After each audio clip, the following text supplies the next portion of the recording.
If I had a little bit of time, I'd buy me an island where the sun always shines. I'd sit right down at the edge of the sea.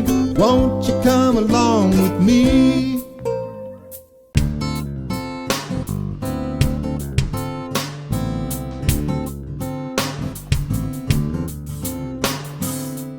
Everything you see here, we've been working on the last couple of months trying to get this stuff ready to go.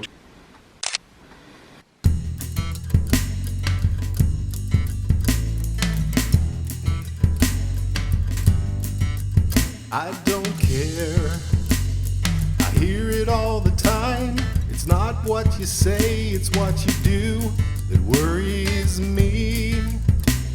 You think that you'd know by now when to walk away and when to run. Hey guys, have you ever seen anything so amazing in all your life? I'm looking around, I'm thinking it's starting to shape up, starting to look pretty good. I think I'm ready to go. You're not important to me, I hear it all the time. Day after day, you never stop to visit me. You think that you'd know by now there's nothing you can do without me. 'Cause I don't wanna hear that your life will be over. I don't wanna hear that you can't find the answer.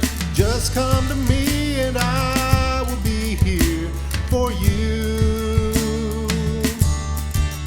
Now I don't wanna hear your heart aching in pain. I don't wanna see you fall losing again. Just come to me and I will not turn you away. Just listen to what I say.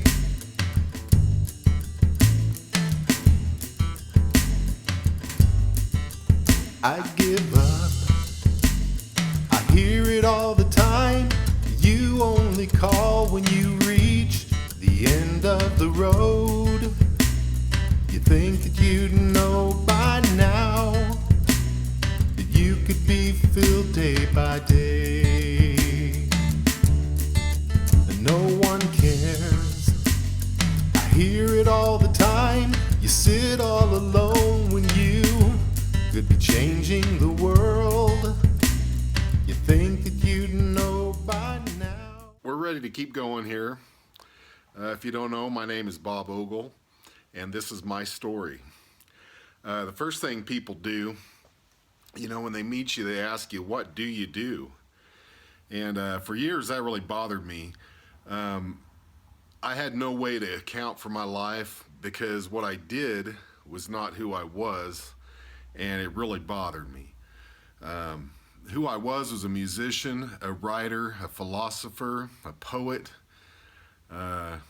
What I did was do whatever I had to pay the bills. I'd been driving truck for years and years, and I've worked in factories, farms, retail, management, motels. I mean, I've done a lot of different work. Nothing wrong with that, because I feel like everything that I've done, I've been there for a reason, and I think I've gotten education doing it and stuff, so that's not bad. I just didn't know how I was gonna get going in my career. You know, I knew that music was it, but I didn't know how to make it work. I never could get it to work for me. I mean, just the things that I did, the goals that I had, and it just wasn't really a viable option for me. In 2009, I retired from trucking after the second layoff.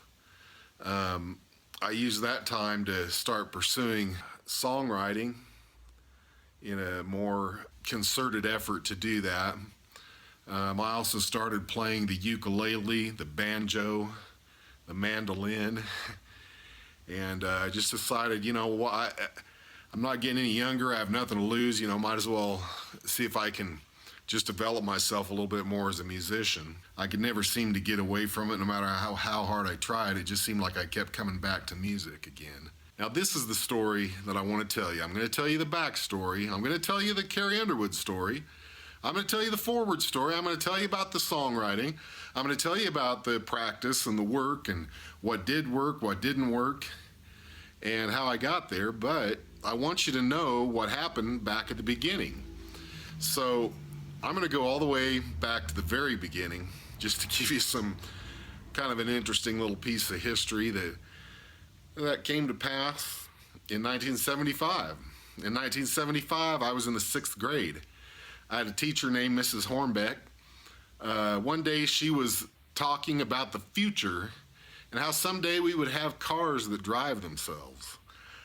She said that in the future we would have electronic TV screens that we could carry around like a notebook, and that we'd be able to write on them and read on them, have the news on them.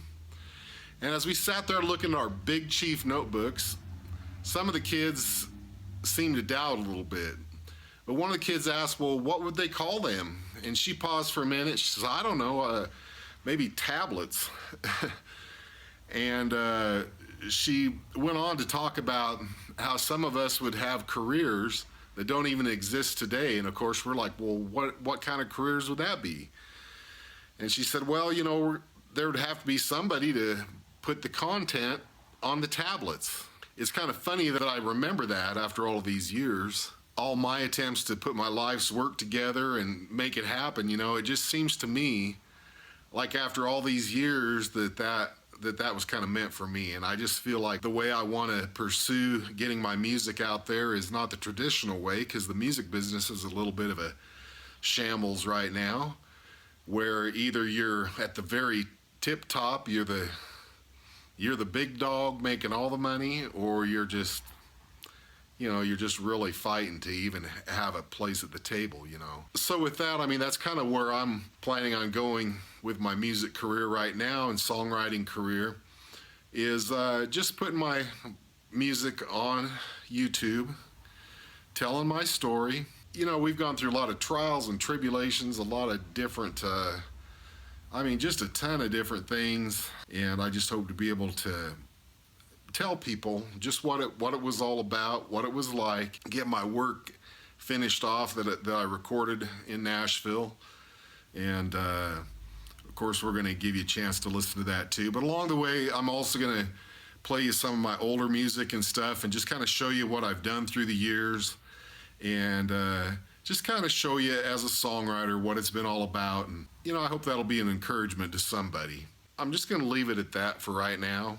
Going to play you a couple tunes and listen to some more of the story. Stay tuned. Keep coming back. Take care.